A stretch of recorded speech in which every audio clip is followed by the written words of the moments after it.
So I went to therapy, and the therapist said, "Why are you here?" I said, "I have everything in the world that I want. I'm not happy." Mm. And that was a trip. And I just threw out everything that ever happened to me, the Yeah. sexual abuse, the the disappointments, the guilt, the shame, Mm. everything. And I just said, wow, this is great. Welcome to the Resilient Minds podcast, stories of grit, growth, and success. On this show, we focus on the real stories behind the success, the struggles, the resilience, and the courage it took to keep moving forward even when times got tough. My goal is to provide you with stories of hope and transformation, showing that no matter the challenges, there is a way forward, and you can find it. This is Resilient Minds. Hey, I'm your host, Dr. Campbell, and I'm here with Steve Barton, and he has an amazing story to tell us today. He is an executive coach and author, and he has something very interesting. I'd really like for you to start with this, Steve. What can you first introduce yourself? Tell us what you do, but please explain what the game of 10 means. Well, let me introduce. I'm Steve Barton. I live in Portland, Maine, and I've been a coach for the past 10 years, well, actually 11 years. I've graduated from the Gestalt International Study Center in Wellfleet, Massachusetts, 2015. And also in 2015, I created a game, and because I like to figure stuff out. Yeah. And so I thought, if it isn't simple and easy, it's not true. So I like to hone things down to the pure truth and keep it simple. Superstar theory of marketing, everything is keep it simple. If it's too complicated, then untangle it and get rid of the nonsense and focus on the truth. So the game of 10 is basically the game of life. Mhm. And it's based on the premise that everyone is 10, born 10, Mm. and then through we're appointed 10, actually, in our essence. Pointed as in like you're given that when you're It's born. our God-given right in our appointment. Okay. Yep. So, and through life's difficulties, disappointments, traumas, Mhm. and if they reoccur, which they will if they're not let go of and dealt with. So what we think about, we bring about, the law of attraction. So if you are identified as being a victim or things don't work out for you, you will attract that. So that is called, I call that the game often played, 1 through 9. So if people are very much identified, which is our ego, and we will track that our whole life. Not always, but more times than not. And then say, why does this keep happening to me? Mhm.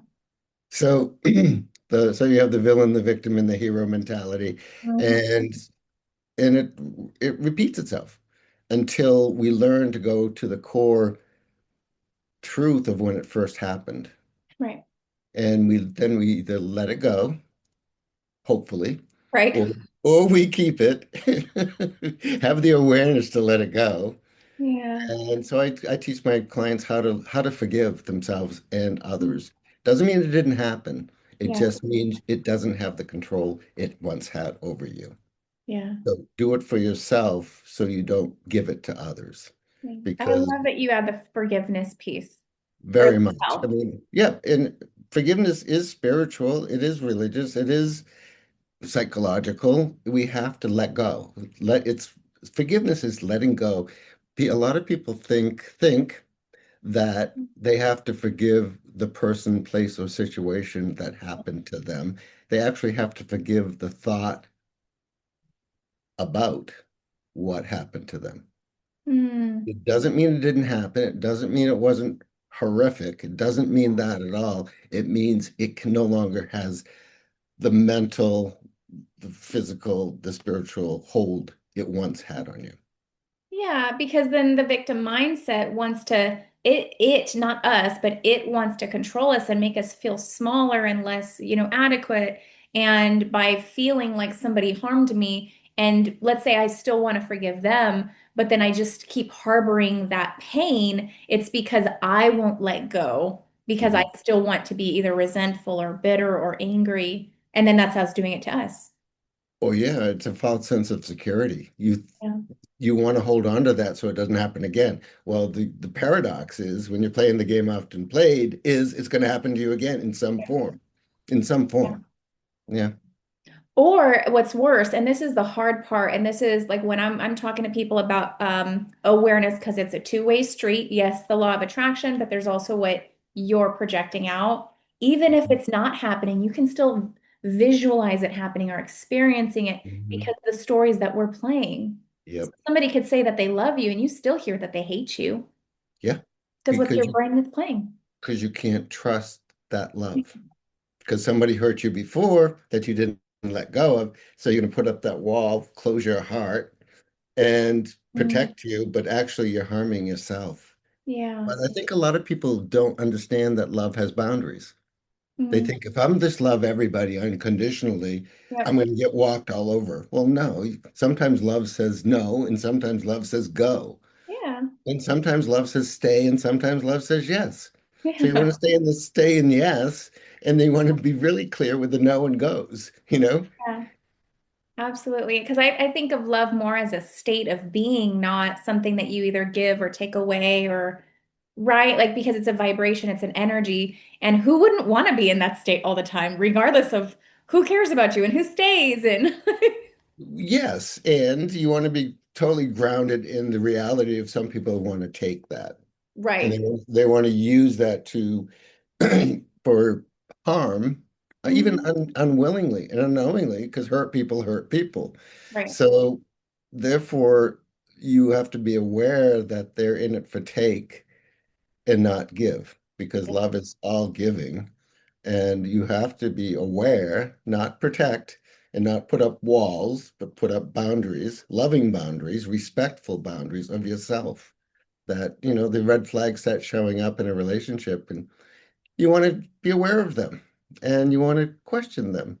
And the ones who want to share that with you are keepers, and the ones that don't want to share that with you, Yeah. you want to be the runaway. You can lovingly say goodbye. Yeah, I love you now and bye. Thank you. Yeah. No, you don't call me, you ghost me, you do this and you do that, but I love you. I said, no, no, Yeah. not the kind I'm applying for, not the Right. kind of love I'm looking for. Yeah. Yeah. The statement that I usually say is just loving them from a distance. Like, that's perfectly fine. Yes. And will you ever forgive me? I forgive you right now, and I just don't want to be with you right now. Well, can we ever be friends? Maybe, maybe not now. Maybe just not now. Marianne Williamson was one of my coaches, and I love that she hasn't said it lately, but 30 years ago, she said, "You have to love everyone. You don't have to have lunch with them." Yeah. And again, I agree. I love it. And that's okay. it is okay. I love you. Be you. Explain, like right before we hopped on, you were talking about the game of 10 being Mhm. playing with your authentic self. Can you elaborate a little bit more on that for the listeners? Well, when you are playing 10, you are your authentic self. Mm. You can't be like, you don't want to be like someone else. And you don't want others to be like you. You want them to be them. Mm. Unapologetically, I'm myself. And some people love me and some people don't. Yeah. And I had to come up with a word with I love business and I love marketing. And so I asked my chat because it was really disturbing me. Things like this disturb me. Okay. This is cool. And what it was, I want one word that says I deeply, deeply, deeply care and deeply, deeply, deeply don't give a. Okay. You know the word, fill in the Yeah. blank. Yeah. So, and I asked Chat, I asked Grok, I asked Gemini, and it came up with two words, and it's called compassionate detachment. I love that. Uh-huh. Isn't that beautiful? Yep. So I had to come up with a word, didn't have to, but my marketing brain says, in the chat, I said, come up with one word that fits my brand, the game of 10, the game often played. It's all about 10. And it came up with a few good ones, but it didn't come up with the one I say, I 10 care. TEN care, with an accent aigu at the end to make it bougie. Tenkare. Oh, so so all my friends now go, this so and so did this all happened. I go, Tenkare. Yeah, exactly. Tenkare. Now it's an inside joke. Yeah, I mean it works because I care and don't care. It's deeply. Yeah, And it's a balance. So you have to, so right. 10 is walking that straight balance with two 16 poles on either side of Yeah, life and balancing it all out right. with awareness. What I've found that I love the concept of it, and I feel like you and I are aligned with that because when it comes to the nervous system, from my experience anyways, when it's trying to understand something, it needs to understand full-blown one extreme and then full-blown the opposite extreme. So think about assertiveness. The brain, in terms of the human development, needs to understand what complete assertiveness means, which is aggressive, and complete passivity, which is very inactive, in order for it to be neutralized. And Yes. so I use the word neutralize, but I love what you said, compassionately detached? Compassionate detachment. Basically, Compassionate detachment.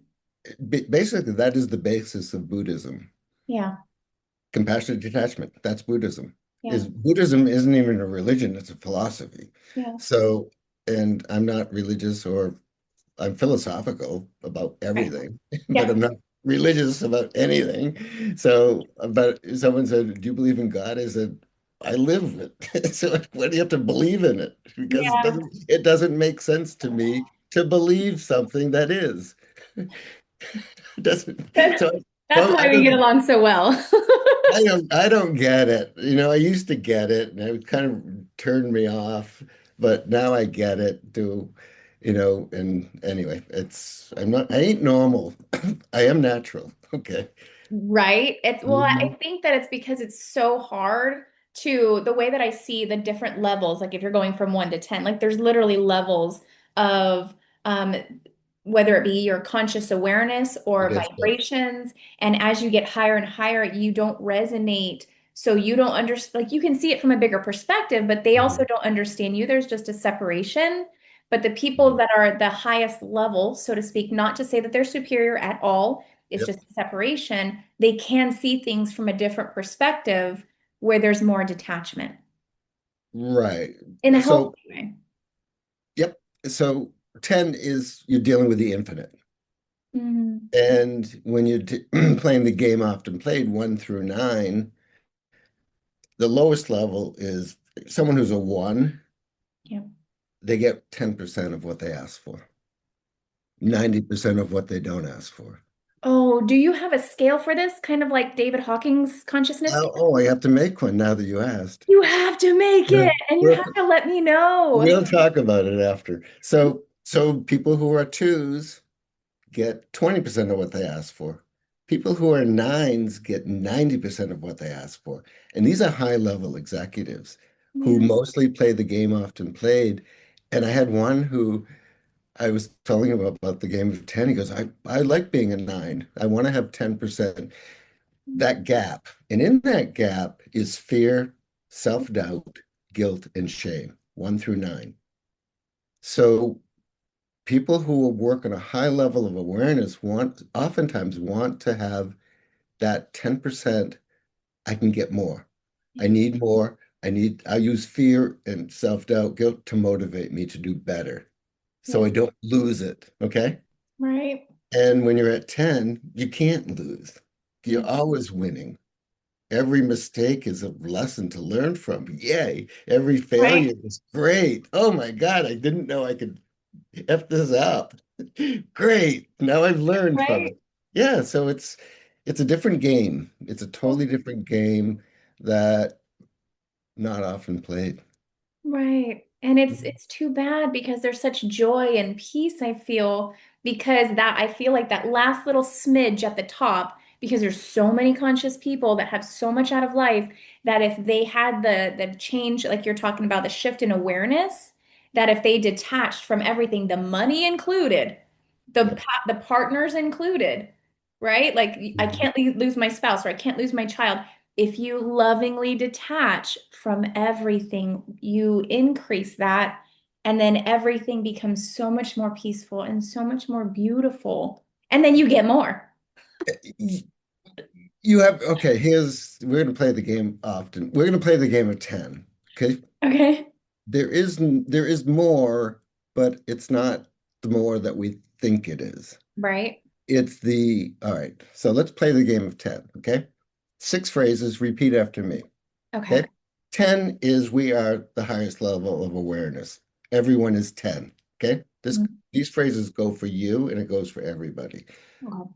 I am 10. I am 10. I'm doing the best that I can with the awareness that I have. I'm doing the best that I can with the awareness that I have. I'm always right with the awareness that I have. I'm always right with the awareness that I have. I am enough. I am enough. I do enough. I do enough. I have enough. I have enough. Those six phrases are an active meditation. They shut off your egoic Yeah. mind because it answers every question it asks throughout the day. Yeah. Shuts it off. You can do it any time of day between phone calls, between tasks. It clears your mind Okay. so that you can download from awareness, the universal Mhm. consciousness, the Yeah. divine. You can download versus Yep. think. Most, Mhm. okay. So why people don't go from 9 to 10 or 1 to 10 is because they're addicted to fear, self-doubt, guilt, and it's an addiction. And in between the gap is where people use addiction to fill it in, Yeah. and it's artificial. Yeah. So I've been doing some podcasts on addiction, and people I've talked to say that's good, Yeah. that they fill in that gap where you don't have to, you just have to let go of the things you're holding on to will fill in the gap. Yeah. Because it is literally addicted to suffering. Yes. And it becomes normal. Right. And what would I do if I didn't have that? It would be boring. People think Yeah. that enlightenment is boring or awareness is or inner peace is, Yeah. what there's one common denominator that every person in this world wants that doesn't have. It's inner peace. Right. Yeah, Right. but it sounds boring, doesn't it? Well, okay, I can only speak for my journey. Yes, multiple people that I've talked to, they believe that it's boring because your emotions are neutral. They're complete bliss and peace because Yep. they don't go super super up because you don't get excited and they don't go super low because you don't get disappointed. The roller coaster ride's over. Right. In that neutrality, what I found is it had to train me because Yeah. I was very lonely. It was very quiet. I thought I did something wrong and nothing was going right or wrong. And so I'm sitting there thinking, this is gotta be wrong because nothing there it feels like apathy. And so Yeah. once I realized what it was doing was teaching me to be in stillness, to be in peace, then I was grateful. Then I realized nothing's happening because you're not doing anything. You have no more programming. And I'm not saying that I'm perfect or that we're done, right? There's always new layers, but it's so much different Yeah. Yeah. on the other side. It's kind of like you're more of a, not kind of literally a co-creator of your reality. So you're able to program what you want now, Yep. which Yeah. is different. It's different. It's not difficult, it's different. Yeah. Well, it was difficult to understand what it was. Yes, and then once you're doing it, you can't imagine. I can't imagine being emotionally on a roller coaster with anybody. You go on the ride. It's like The you go on the ride. roller I'll coaster I'll be ride. I'll be here on the ground. Have fun. I'll imagine. Steve, so with all of this beautiful knowledge that you share with Mhm. people, you told me that you were on so many different podcasts today. I love that you're sharing this message because the world needs it. But all this knowledge came from somewhere. Mhm. So the podcast is Resilient Minds, Stories of Grit, Growth, and Success. Mhm. I know you have a backstory that you had to overcome. What was that like? The backstory? Yeah. Oh, like hell.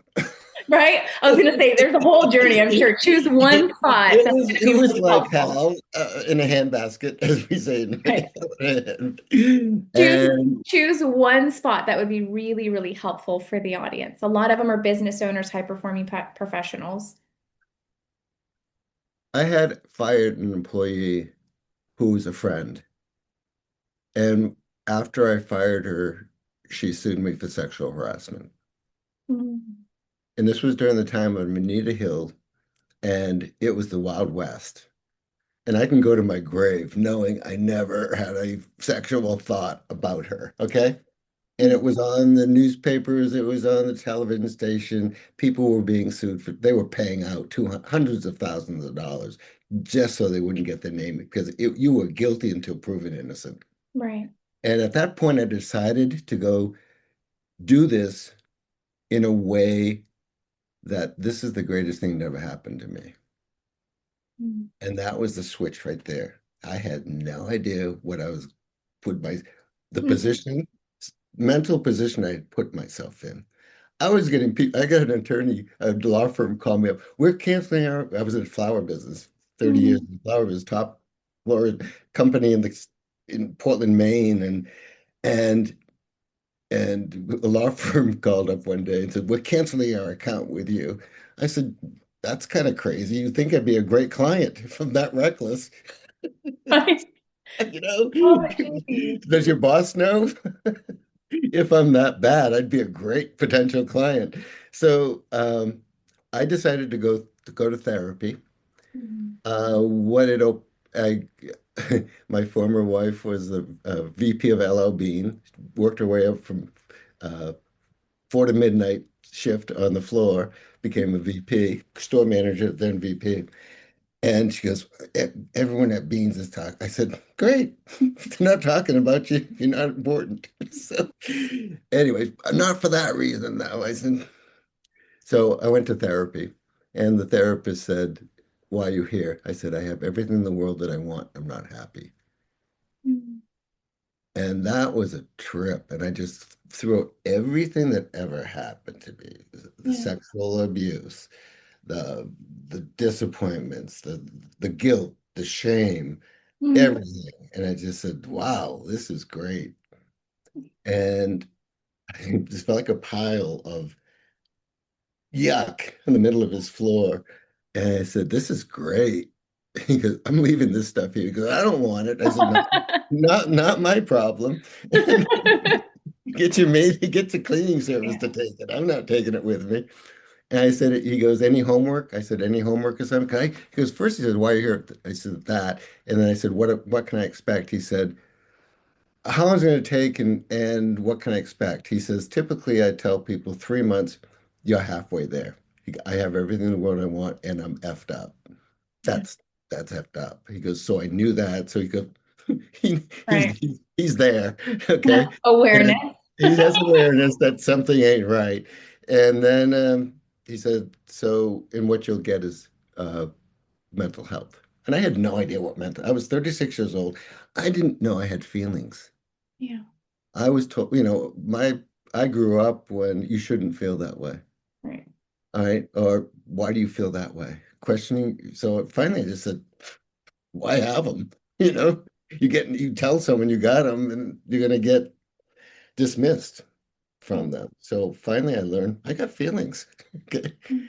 And I'm going to go through this with grace and dignity, and the truth's always going to come out. And it did. Right. It got resolved. And so yeah, that was, and plus during that time, probably over a month and a half, I had an out of body experience. Mm. I got on a natural high that went to different levels. Yeah. Okay. Hmm. I had done some drugs in the 80s.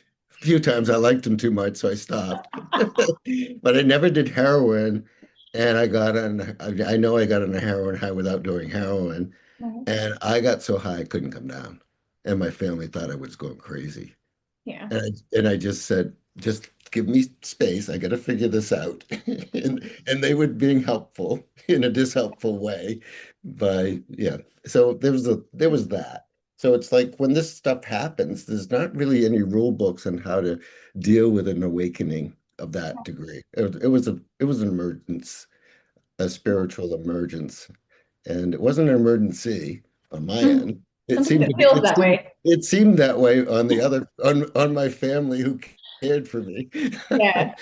Oh my in goodness. a dishelpful way with a lack of awareness of this. So I Right. really love working with people who go through these things. Okay, you can talk to me about this stuff. Yeah. Be careful who you talk to about other people Right. because they ain't gonna understand. Right. And don't worry, you're not crazy. You've gone sane in an insane world. Yes. Oh my Mhm. gosh. Thank you for saying that because Mhm. that's the best way that I could. Okay. So, the best way that I could describe it, besides you do feel crazy, when a spiritual awakening really does make you feel like you're crazy. And I felt I felt sane. you So did, I didn't feel crazy at it took all. me I a felt, while. oh my God. It was like I finally am sane. Oh my God, the veil has been lifted. I had the out of body experience like, oh, I know who I am. Right. I know Well, who I am. I feel like one, the out of body experiences, the instant shift, and this is why they created psychedelic therapy to create the distance from what level of consciousness you were to now where you've been and you see all of a Mhm. sudden. But if Yep. you're walking the journey naturally, holistically with your body and without substances, then you have to go through layers. I hadn't removed things from my life when I started having my awakening. And I'm thinking, nobody sees this, nobody feels or hears this. It's got to, I have to be wrong. I'm crazy. Right. So it took me a while to declutter my life. And then I'm like, no, now I'm sane. That sucks. Cause like now I'm alone. So I had to find my tribe. You find your tribe. It's lonely at the top, but what a view, they say. And you find that you start yelling at other mountaintops. Now you just like bring all the mountaintops in, Yeah. and you don't care. I don't care anymore. So, but even people think I'm crazy, you know. I was just gonna say because they see you with all your friends and they're like, they're all crazy. Yup. I used to think that too before I said so I started hanging I said all the people I thought were weird and crazy I started hanging out with and they were my people. The weird and Yeah. crazy became my people. Thank you. Yeah. I used to think you were so weird. Well, we thought you were weird too. Right. Yep. Gotta love the woo-woo. Yeah, the woo. Oh, I love the grounded woo. I'm so not woo that I love practical well, I spiritual. feel like I'm practical, but I still love You the are. woo stuff. I like grounded. I can go woo very easily, but I love I love just being in my body Yeah. and being here because it's a short time. I'm 70 years old, so I get another 70 years, I'm sure. Right. Well, I feel like individuals like this, because I made a conscious choice. I knew there was a separation Mhm. between going too far away from, this physical reality or staying completely grounded here and acting like it was normal, being in the matrix, right? Yeah, Or it is. there could be bridges, people who understood both sides, who are translators. That's the way that I Yes. describe it. They did it slow. I just did it quickly. I think I did mine I very well. I did it quick. I just said, let's do this now. And it's like, and so I had to come back and really do the Mm, steps too. yeah, So I just went there, I had a choice to either come back or to stay. yeah. That was conscious. I said, I'm finally having a good time here, Mm, and I'm going to stay and figure it out and go through this stuff and so forth and so on. But that was my turning point. And I had to go through a lot of stuff, crappy stuff. I my my first my wife I have a first wife and a final wife. Now I have a girlfriend, so 9 years. And so I'm just like I'm not easy to be around because I just love everything and everything's wonderful. So I'm not for people who like to complain about stuff and bitch and moan, complain. I'm not for you. I will drive you crazy. you know? Yeah. So I will drive you crazy. So I just say, be with me as long as you want. I'm not a leaver. I'm committed, but I get it. My final wife said you're too much. I said I know. Yeah. Yeah, It's accepted the self. I accept that. The truth is I'm enough. Yeah. Okay? I'm enough. And finally I'm enough and I'm unapologetically enough. Oh, And the back to the game of 10, that's my story. I'm sticking to it. Was it rough? Hell yeah. Did I survive it? Hell yeah. Do I laugh about it? Yes. Do I laugh with it? Yes. And can I help people? Yes. oh, So the first statement, I am 10, is a declaration of who we are. The yeah. next two phrases, I'm doing the best I can with the awareness that I have.